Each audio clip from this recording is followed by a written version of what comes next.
In today's show, we're talking NBA draft with Corey Tulaba of No Ceilings. We're going to be talking Brice Sensabaugh, Maxwell Lewis, Amen Thompson again. We'll see what his thoughts are on Amen. It's all coming up. Michael Bolton. Michael Bolton? Yeah, Michael Bolton. Thanks, Josh. It's Michael Bolton here, and it's time for another episode of the Locked On Fantasy Basketball Podcast. Let's get to it. Let's get to it, indeed. You are Locked On Fantasy Basketball, your daily fantasy basketball podcast, part of the Locked On Podcast Network.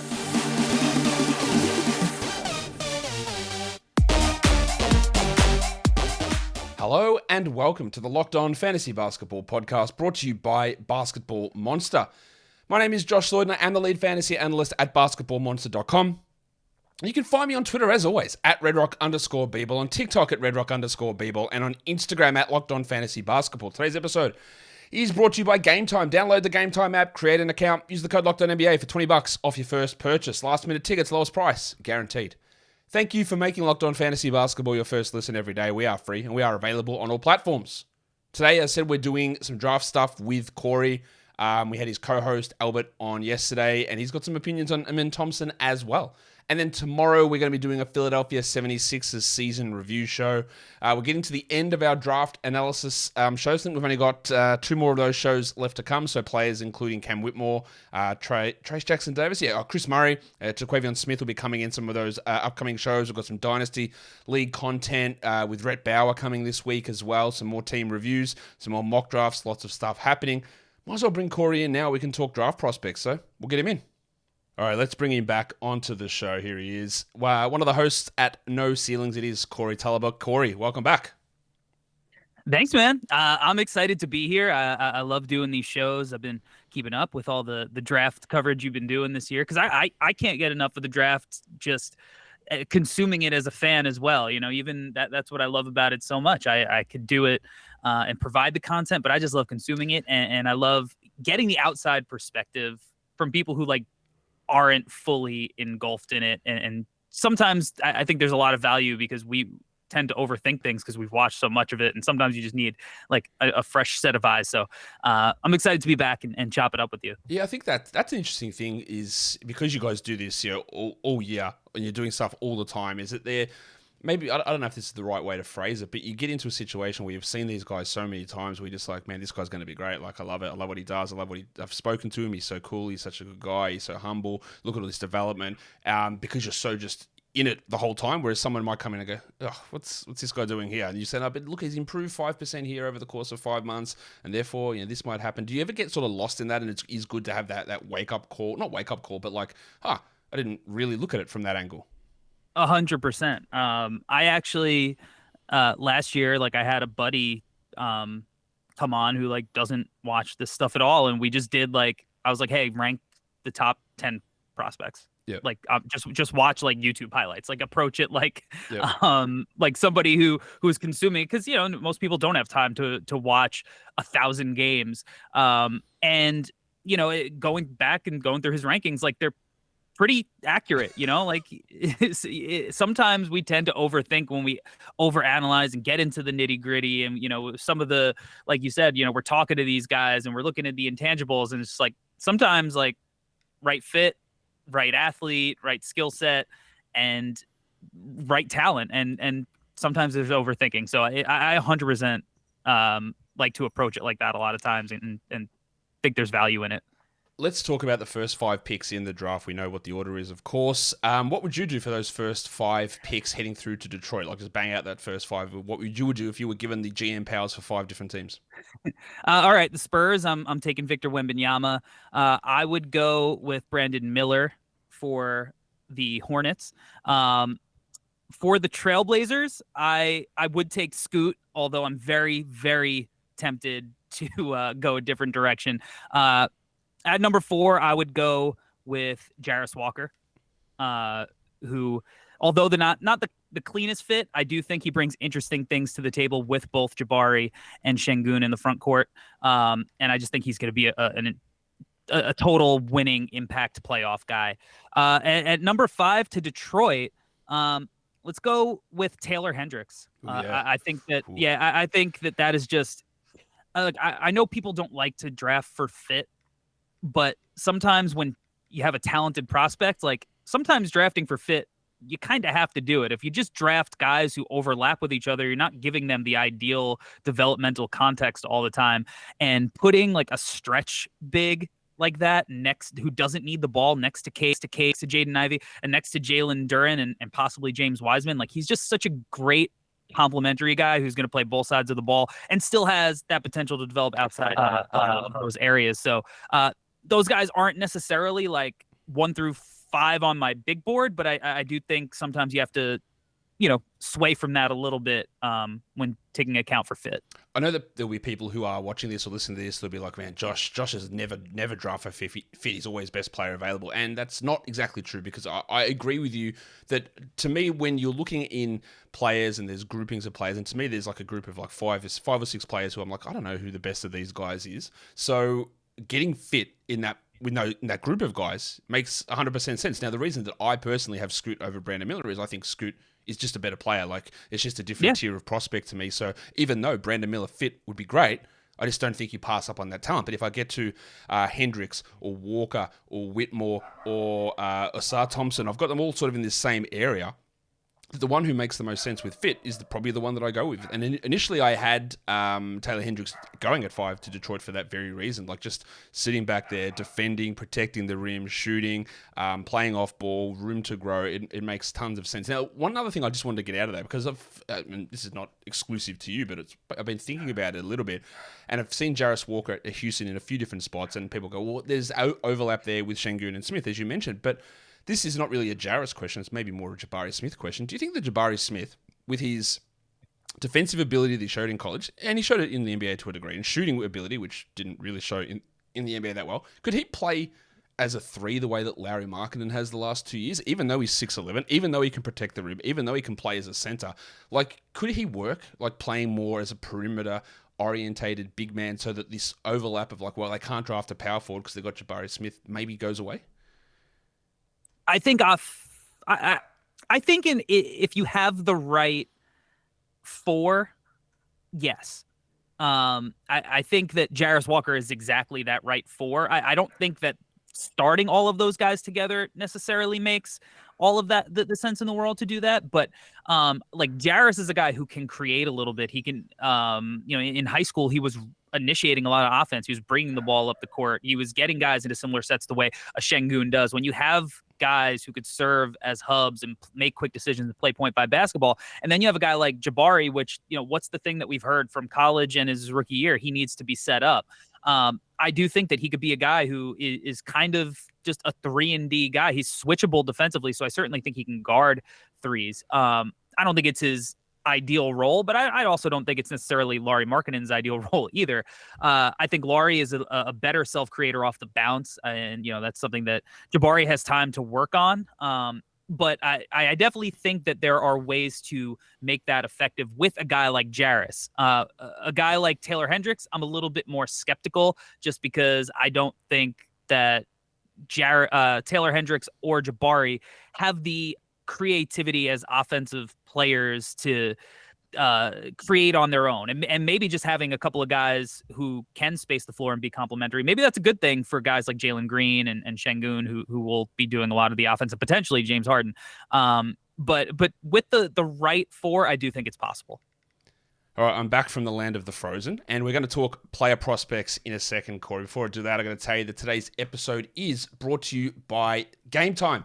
You want tickets for events in your local area, or any area really, Game Time is going to be able to bring them to you. There's so many great ways to go about this as well. They have their last minute deals, they've got their flash deals, they've got their lowest price guarantee, they've got event cancellation protection, job loss protection as well. So many different ways to get tickets to your favorite sporting event, comedy event, theater, musical, whatever it is that you want to see. Game Time is going to get those tickets. Getting tickets to your favorite events shouldn't be stressful, and with Game Time, it isn't. Don't worry about planning months in advance. Deals on tickets right up until the day of the event is there on Game Time. And the Game Time guarantee means you'll always get the best price. If you find tickets in the same section and the same row for less, Game Time will credit you 110% of the difference. You get images of your seat. You get the tickets sent straight through to the app. You don't have to fossick around in your emails to find them. They are just right there for you. So download the Game Time app, create an account, and use the code LOCKEDONNBA for $20 off your first purchase. Terms apply. Again, create an account and redeem the code LOCKEDONNBA for $20 off. Download Game Time today. Last minute tickets, lowest price guaranteed. All right, we're going to get in and talk about some players, and we're going to start with a player that you are higher on than consensus. So, been waiting a few weeks to talk about this guy, Brice Sensabaugh. I did my mock draft 2.0 last week, and I actually put Brice up at number 11. I think it was to the Orlando Magic. His shooting and scoring ability was something I think they could really use there. I actually had him above Grady Dick, which I know a lot of people disagreed with on that show. But I want to hear your take because you are higher on Brice Sensabaugh, a guy that shot 40% from three, elite efficiency, super high usage, over 24 points per 36, 8 rebounds. He's 6'6", he's 19, he went to Ohio State. The immediate comparison, Corey, and I've talked about this with many, many people on my show so far this season, is people will just have these inherent unconscious biases. They'll just say, well, he's a scorer from Ohio State, so isn't he just Malachi Branham? So, he's not, but what can you tell us about Brice Sensabaugh? Why are you higher on him than most people are? Well, first of all, I'm so happy that you mocked him to Orlando because to me, that is his ideal landing spot. I think just based on fit and what he could offer to a team, I love him in that role of like, hey, go get a bucket at the end of a shot clock, or off the bench, Paulo Franz, they're resting. You can just go be that guy, but also complement them because he's such a dead eye shooter. 41% from three. His efficiency as a freshman was frankly just bonkers. Yep. I have him as a 5 or 6 on my personal board right now. I think he's arguably the best kind of wingy prospect there is. I think something that people really underrate a lot of times is strength. We look at his body type and we see a guy who is a little bit unorthodox as far as what he looks. He looks like a football player more than a basketball player a little bit. But he's slimmed down, of course, because it's pre-draft season and that's what happens. So if he keeps that weight off, I actually think it's another sneaky reason that he's going to be undervalued. Like, you saw what happened with a guy like Draymond when he, got in NBA shape. The weight was off. The conditioning is better. But quite frankly, he is just so ridiculously skilled. People will say he's Malachi Branham. I wrote about him, and to me, he is like evolutionary DeMar DeRozan, except he's shooting 11 threes per 100 possessions. His footwork in the mid-range is DeRozan-esque. I literally took frame by frame of some of the way they operate in the post, and it matches up exactly. It's something that he's clearly been studying. But again, he can play off the ball. He's when you're a 41% shooter on that kind of volume, you are such a valuable asset. So I think a guy who had a 26 PER, 59 true shooting percentage, 8.6 BPM, he 24 and a half minutes per game. He is going to be somebody who I think very much so outperforms his draft stock. Now, the one worry is the knees. He had knee issues in high school. He ended his season with a knee injury. So all of this is to be said. If he's cleared, if he's not red flagged because of his knee injuries, I think he is a no-brainer lotto NBA guy. Not without his warts, not without his weaknesses. Obviously, he's going to need to improve his off-ball defense, his awareness. I actually think he's a little bit underrated on the ball. I think that he's able to body up, and I think he's actually going to be a guy who can guard up to the 4 spot in the NBA because he does have that strength and he is long. I think he's a better passer than he gets credit for. I think if you look at some of the reads that he made this year, they're really high-end reads. The assist numbers aren't great based on his usage, but again, if he was a guy who was averaging 4 assists a game, you're looking at him, starting at 4 on all of the boards probably, that he would be a complete ready-to-go player. He's got stuff to work on, but all of the skills and tools are there. That new NBA is so much more about skill than being like a freak athlete. This is not the early 2000s, late 90s. You have to be super skilled in this NBA. You have to be able to shoot. I think he brings those things to the table. Yeah, the shooting's the key thing. Again, the Malachi Branham thing is that Malachi Branham just was not a willing three-point shooter at all. And he still isn't in the NBA. Like, he's very inconsistent with his shot. Like, Sensabaugh's going to take those shots. The defense is a concern. That's what most people brought up to me. It's like, man, you can't have him there. He can't defend. How do you compare him, though, to say, because people will say, well, you got to have Grady Dick there. How do you compare Dick and his defense to Sensabaugh and his? I think Grady is more aware as a scheme defender. I also think he played with better defensive players, which certainly helped mask some of his deficiencies. I think that Grady is going to be a guy who struggles with the strength of the game on both sides of the floor. I think guys are going to target him. He's a guy who competes, and that's great. But his physical tools, he's very upright. He's very pencil-like, with his frame. So I think that he's got a lot of work to do on that end. I don't think he's like somebody who's going to be a disaster, but he's a guy that you're going to always be like, oh, we just hope that he's, an average defender. He's probably always a guy in the playoffs that you're going to worry about in some, degree when the game is played at the highest level. Now, maybe Sensabaugh is too, but I just think physically he's going to be able to hold up to, NBA defense a little bit better than Grady is. Now, every year I've talked about this in a show last week, there's always someone who I'm a bit skeptical on because of some of the numbers they put up in college, some of the high usage, and how's that going to work in the NBA? And in the past couple of years, that's been Johnny Davis and it's been James Bouknight. I think this year that guy for me is Keontae George, but I look at Sensabaugh and I go, 34 usage. Okay, nice high rebounding numbers. That's really strong. That's giving a little Johnny Davis, to be honest. Is there concern that, because to be that guy and get your value from being this volume scorer, you need to be elite in the NBA. You need to push into that role. It's really hard to do. A lot of guys need to mold their game and adjust to being a third or fourth option or a second option or whatever. Do you see that as a concern with Sensabaugh? If he is pushed into that lower down the offensive pecking order run, can he do other things to fit in there? Or, much like other guys who were picked in that 11 to 15 range, Donovan Mitchell, to a lesser extent, Tyler Hero, they've been able to maintain high usage and high volume scoring roles. Where does Sensabaugh sort of fit in that sort of realm of players?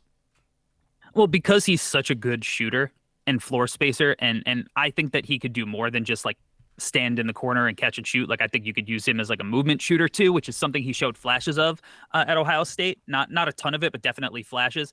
I'm much more optimistic that he's more in like the Hero, Donovan Mitchell archetype versus some of the other guys that you mentioned. I do think that his usage is obviously going to dip. If he's a 34% usage guy, he is probably going to be somebody who's top 5 in the league in scoring and is a all NBA player, and that's why he is garnering that usage. So I wouldn't really predict that most players ever get to that level. Obviously, some of them will. But because he's an on-off ball guy, I think that he's going to be able to fit in. And again, that's why we talked about the Magic. Like, he's clearly not going to go in there as either the first or second option. You might even argue that Markelle Fultz is going to be a guy who's handling so much of the ball handling duties, right? But I think that, when within certain lineups in that context, he's going to be able to create, but he's also going to be able to complement all of those guys. And that's one of the reasons I'm so high on him. He's not a one-trick pony scorer. He has elements of his game where he can also complement your best players. The Magic one is interesting because while we can sit here and go, well, Polo's there and Franz Wagner is arguably their best player. Polo was great, but Franz was awesome. But the way I look at Franz is unbelievably adaptable. Like, Franz can go through his whole career and have 20 usage. Like, he doesn't ever have to be this high usage guy. He can average 17, 7, 4, a steal, a block, shoot 40% from 3, and be the first or second best player in a team without being that guy. And it's so sensible, like Jalen Suggs and Markelle Fultz and Wendell Carter. Like, there's a chance that if he was on that team, like, he could easily just, whatever they do at number 6, but at number 6 they might have Taylor Hendricks, or they might get Asar Thompson, or whatever they do there. The Sensabaugh could theoretically fit in as a number 2 player with those other guys even being better overall players, but just him taking that volume of shots because so many of their other guards or even forwards are lower usage players, like in the front court with Wendell or Suggs. If they're going to get anything out of him, there are other options for him there. So I think there are some interesting fit, and the Magic to me, I don't know how you view this, Corey, before we get into the next play, but the Magic to me are almost the most fit team in the lottery because they've got Polo, they've got Franz, they've got these guys already. So they are the young building block guys from year 1 and year 2 who you're really confident are going to be great. So you don't need to be like, oh, let's just take swings and let's get someone who's playing the exact same position as Polo. Whereas other teams, like, there are other situations where you go, like the Hornets, like, just get guys who are good. Like, just get guys who make sense with this team. But the Magic have got Polo. They've got that guy. So what you're always trying to find is the guy to fit around. And I think they've got the guy to fit around. So that makes their draft selections a little bit different to other teams in the top 10 or top 12. I agree 100%. It's why, even though I have Jarris Walker 4 on my board, with Orlando, it's like exactly, yeah. He's got guys in the way, and yes, he could play the 5, but then like they just have Wendell Carter on this value deal for a few more years, right? So it's like, are you drafting a guy at 6 that you ultimately know is going to be playing backup minutes for at least the first couple of years, and then you got to make a decision on a player you like in Wendell Carter? I mean, Jonathan Isaac is still there, like it's just at a certain point you can't replicate positional talent and expect to get the kind of results that we have for these guys in the pre-draft process. That's why the Magic at 6 is going to be really, really interesting, because they might be in a situation where they've got Hendricks or Whitmore or Walker all available to them, and they might be like, well, we actually just want a guard, so let's just take Cason Wallace, or let's take Anthony Black, or let's take Asar Thompson ahead of some of these guys, even though his shooting then becomes an issue as well. They're in a really, really interesting spot. We're not here to talk exclusively Orlando Magic. We're here to talk about another player that you are, much like your co-host, Albert, you are not particularly high on this guy. Bang! Bang! And I just spoke with Albert about Amen Thompson yesterday. I'm going to start with this question to you, Corey. How the hell do you scout Overtime Elite? I don't think anybody definitively knows the answer to that. For me, I've had the privilege of going to their pro day. I've gotten to see Amen and Asar live in game action outside of that. So I feel like I've gotten a little bit of a peek behind the curtains, and I know that what they are learning behind the scenes and what they're getting coached up on is stuff that is positive for them going forward. Now, when you're looking at strictly the gameplay, like, look, it's ugly. Like, I don't think there's any way around that, right? And they are 20 years old playing against 16-year-olds. Or 17-year-olds, they're playing down in competition versus, the NCAA is older than it's ever been, right? Like guys are 25 years old, some guys in college. Some of these guys are playing in the G League against NBA guys who are grown men in the NBL. So it clearly, from a talent perspective, from a competition perspective, it is the lowest of, what we are, kind of evaluating, and even lower than, when it was like high school to the pros, because at least those guys were playing against their age range. They're playing down in competition.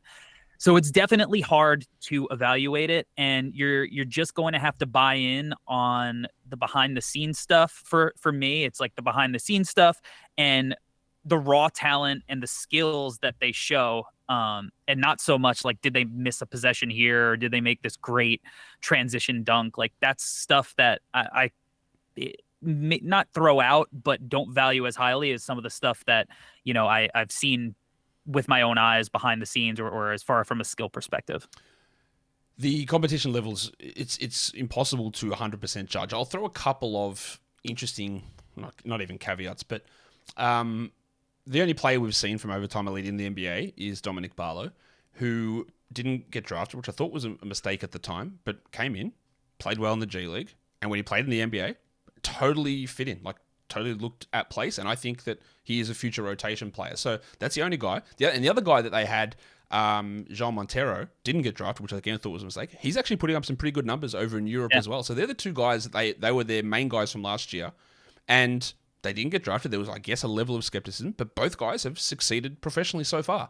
Again, Montero not in the NBA, but I don't think he'd be out of place on an NBA roster given what we saw from him this year. So that's I think, somewhat of a tick there, that maybe that level of competition, while it looks weird and the games look weird, that the good players are good.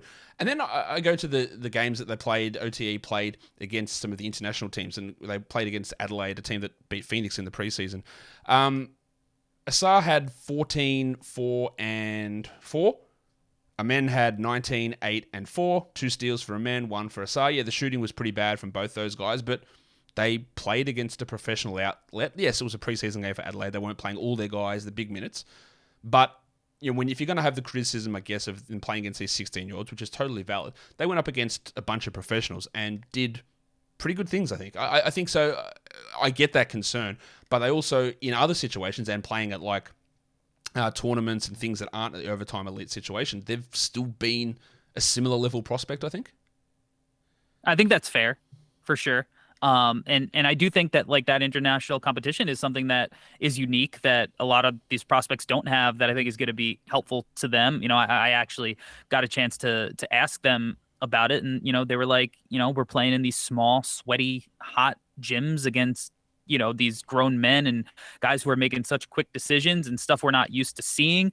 And they're like, we need to. It's stuff that we want to implement in our game. Now, obviously, we didn't see that all the time just because of the style of play. But along with the negatives, if you are looking for positives, I've also kind of approached it in that, I remember watching LaMelo in the NBL, and I hated his tape just because it felt like he was doing whatever he wanted. But there was a freedom in which he was allowed to experiment, right, and learn what he could and couldn't do against competition that he had never faced.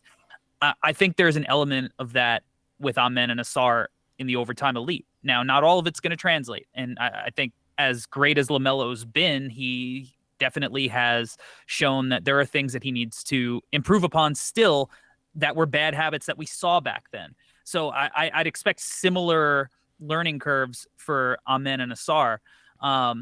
So I think if you're strictly looking for the negatives, you could look at negatives. If you just want to find positives, you could find positives within it. But it's certainly unique. And I think that going forward, it's going to be a little bit easier to scout because I think they're moving away from the professional route and they're moving more towards the prep academy model where they're getting these guys in younger, they're signing NIL deals instead of pro deals, and they're going to be going to, colleges or the G League moving forward, the G League Ignite. So I think that the model in which we're seeing is going to shift. They just happened to sign that 2-year deal early, which made them professionals, and they couldn't really, shift their game plans. So I do think ultimately the OTE is going to be easier to scout moving forward. But for them, it's definitely going to prove interesting and challenging with the results. And I guess that's the risk, isn't it? Like, it might work out, and I talked about Barlow and Montero, but they were undrafted players. Like, this is not spending a top 5 pick on one of these guys and think, oh man, maybe it's okay. Like, that's the concern with it. I believe they had 1 or 2 guys just recently go to G League Ignite for next season, didn't they?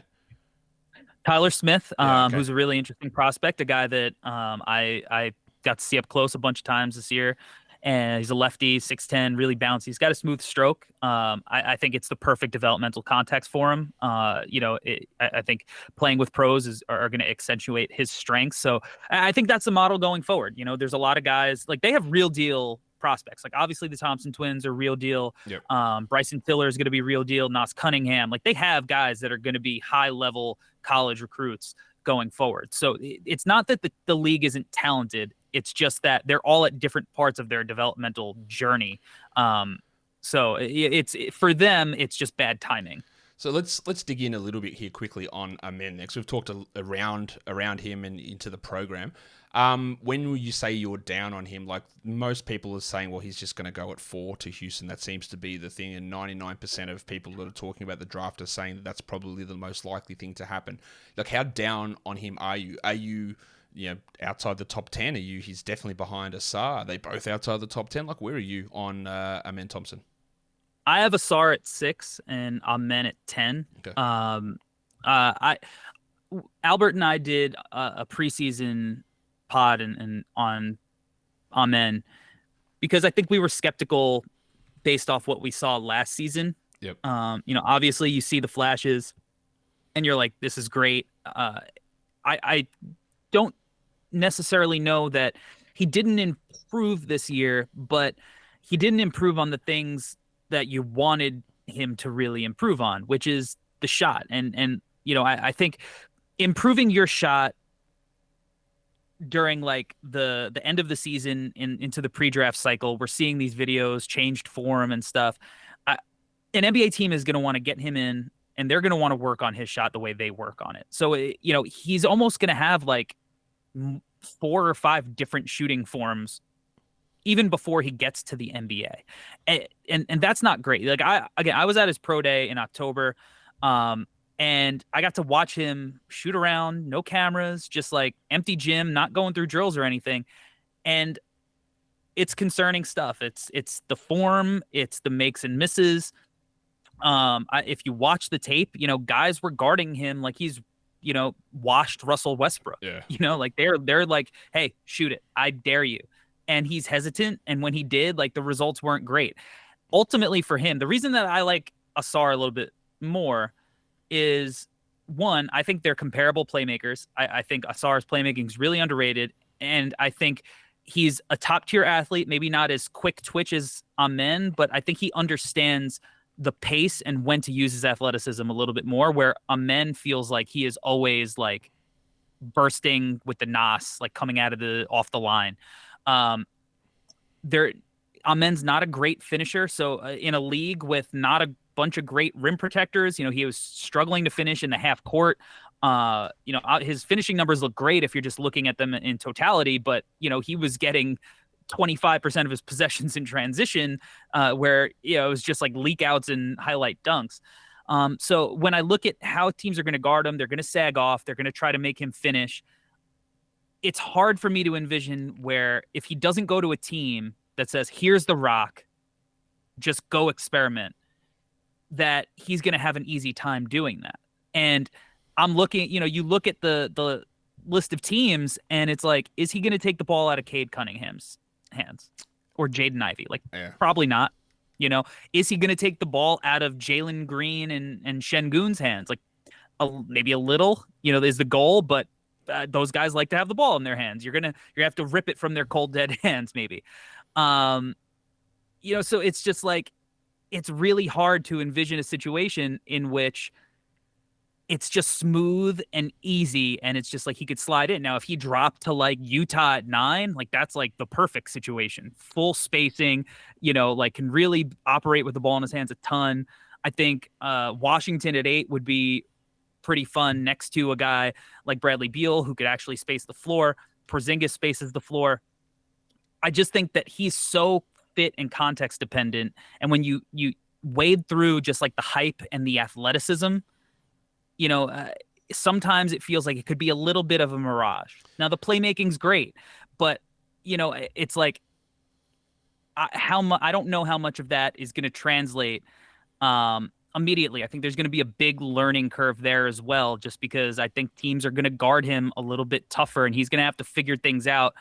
From a feel perspective more than just using his raw athleticism. And it's not to say that he won't put up, stats if he gets a ton of minutes, on a bad team, but is it going to be minutes that are like, these could be winning minutes one day? Maybe if the shot comes around, maybe, but there's a lot of ifs with Amen.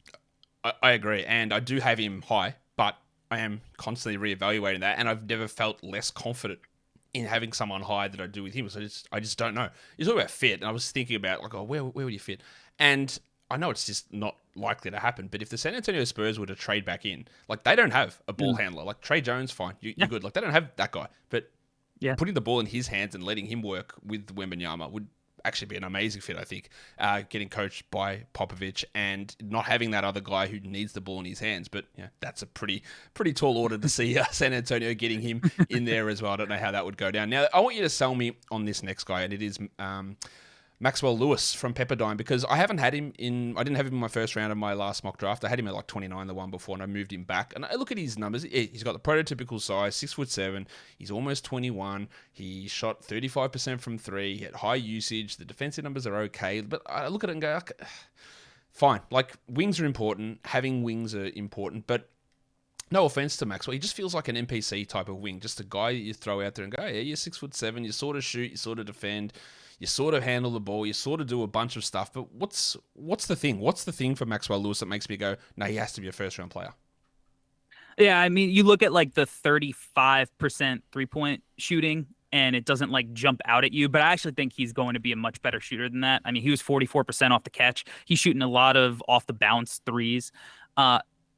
That Pepperdine team was a mess. Yep. It was one of my least favorite watches there were. Everybody was in it for themselves. It seemed like I forgot what game it was. One of the games, I don't think he touched the ball for like 5 minutes, and then he scored like 9 points in a row as soon as he got touches.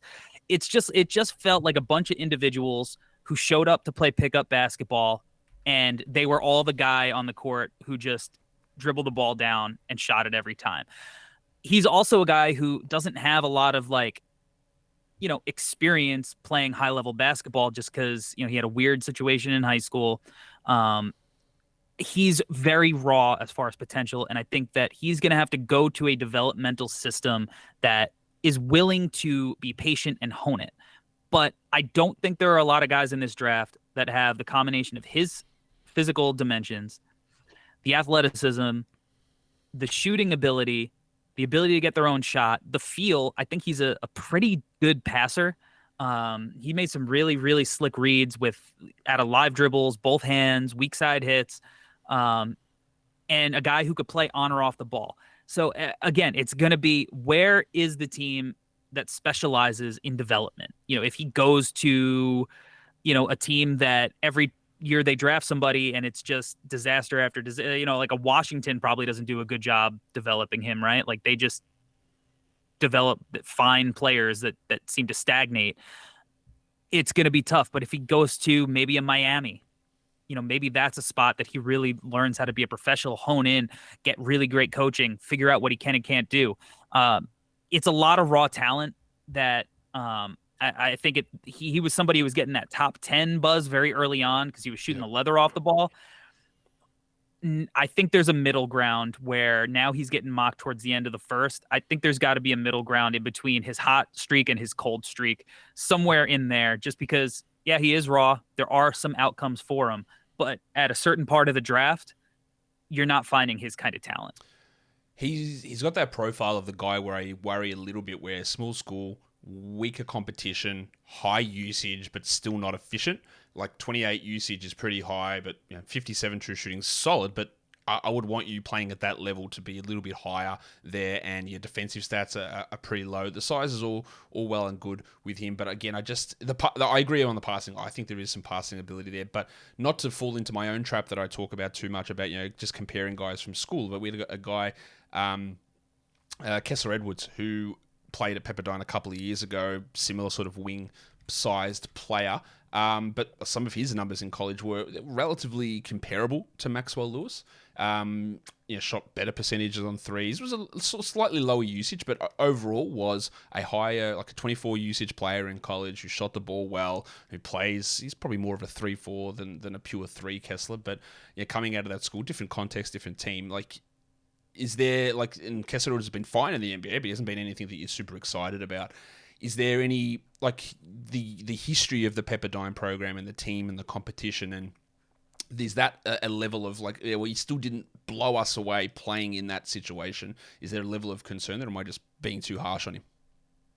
I think there's got to be a level of concern, but, I think that conference is, like, there's some teams in there. There's some real teams in there. So it's not like he played in some, mid-major in the middle of nowhere. Like he's playing real teams. I think the difference, with Kessler is, like, Max Lewis is just way more creative. To me, like, it's an eye test thing.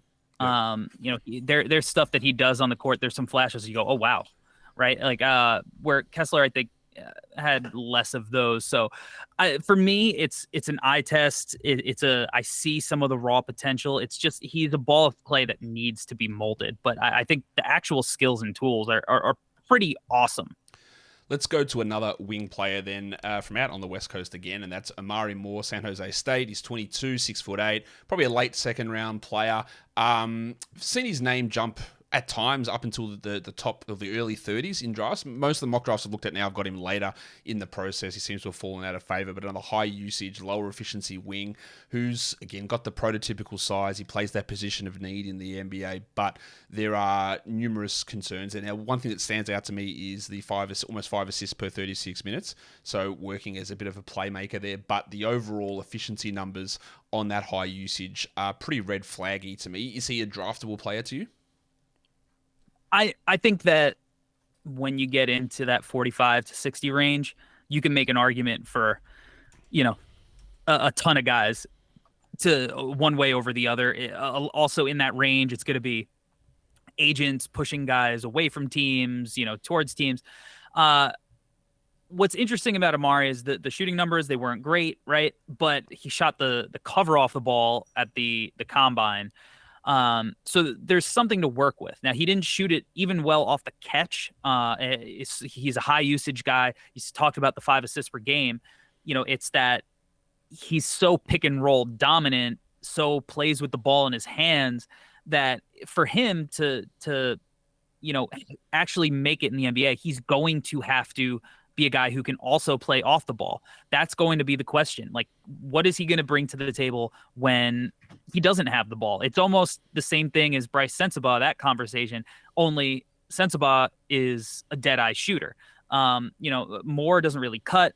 He didn't shoot it well off the catch in college. So to me, he's very interesting just because he is so good in the pick and roll. He was a pretty good finisher in the half court. He's a slick passer. It's just, does he have the ancillary complementary skills to actually make it work playing off of NBA stars? He shot 43% from 3 as a junior, but every other year it's been bad, and he's a career 34% shooter. What happened in that second year? Is it just a random outlier? He only took 77 threes. He hit 33 of them. Is it just like a small sample size outlier? Yeah, I think so. I think that the small sample size, the variance when you look at small sample sizes. I mean, look, his form isn't broken. There's definitely something to work with there. It's just he definitely needs to prove that he could do it consistently in a game. Again, shot it well at the combine. The form is fine. Is he going to be able to do it when he's getting a kick out from Luka Doncic or LeBron James or, Kawhi Leonard, Jimmy Butler, one of these guys who are, getting him open looks? Is he going to be able to make teams pay? If he can't, he's going to have a hard time finding a home in the league. If he can, he becomes a really interesting player because of what he can do as a passer, attacking off those second side reads and stuff like that. So there are interesting tools for him, and that's why I think that he probably does get drafted. I think he has a 6'10", 6'11" wingspan, something like that. So he's got good length. The physical tools are great. It's just going to be, literally for me, it's like, can you shoot? Can you learn to move off the ball? The last guy is someone who I think rose, to prominence in the tournament after they won a couple of games, surprisingly. He is another wing. Wings are important. We need to talk about him. From Princeton, it is Tosan Evbuomwan. Am I pronounced that correctly? Yeah, Tosan Evbuomwan. Like, it's he's British, so it's, there's some weird pronunciation when you listen to him doing it, but it's pretty close. He, again, was able to really drive some big numbers on this Princeton team. Again, we talk about lower level competition, but almost 6 assists per 36 minutes. He averaged 17 points. He had 56 true shooting, shot 51% overall, basically operating as like a point forward for a lot of their games. And obviously that's a team that's not as strong as other teams, but guided them to some success in the tournament on the back of what he was able to do. And that's sort of risen him up. Like, how did he go through some of the post-tournament stuff, the combine and pro days? Has he been able to solidify some of his stock there? I don't think so. I think that, for him, his sell is going to be from like the tournament run. I think he might get drafted. He's probably going to end up being a two-way guy, undrafted free agent. But I mean, look, he's another one of these guys that like he needs to shoot it, because like you said, he operated so much as this point forward. The passing skills are really intriguing. He had a 30 assist percentage in back-to-back years from that like 4 spot. He's running so much of that, like, the DHO stuff that you see like a guy like Bam run. But if he doesn't shoot, like, he's not going to run that nearly as much at the next level when, you have maybe Bam actually running it, right? Like, he's going to be a bench guy that maybe you try to replicate some of that stuff with and make use of a smart team with cutters. Golden State would be interesting. But at the end of the day, the other thing is, like, he's also not a guy that's probably you're projecting to play a small ball 5. Like, he's okay guarding in space on switches and isolations. He's struggled a little bit with pick and roll coverages. He's not really like an event generator defensively. He's not going to get a lot of steals and blocks. So he's got to turn himself and evolve slightly in his play style, because all of the intriguing things that he does are only going to be there, in small doses at the next level. So interesting tools. His shot is sometimes, mechanical. I feel like sometimes when he's guarded, it's a little bit smoother because he's got to get it up quicker. I think that he might learn how to shoot it because I don't think his form is totally busted. It might just be a reps thing. So if he learns how to shoot it, he immediately becomes a lot more interesting, and is probably going to be a guy that you would love to play with offensively because he's a really smart, quick 0.5 thinker. But he definitely has some things going against him. Yeah, he's a guy, again, I think that maybe there's just that little bit of extra hype from some of the stuff in the tournament that maybe pushes him up. But I tend to agree that he probably won't end up being drafted, as I notice my camera has frozen again. So I'll try to unfreeze it with technical difficulties. Love them. We'll try and get that sorted now.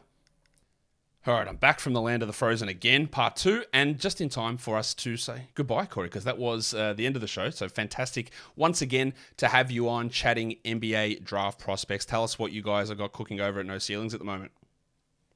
I mean, it's going to be content, team-specific pieces. Some of the big guys that we, covered earlier on in the year, we're going back to podcast 5 days a week.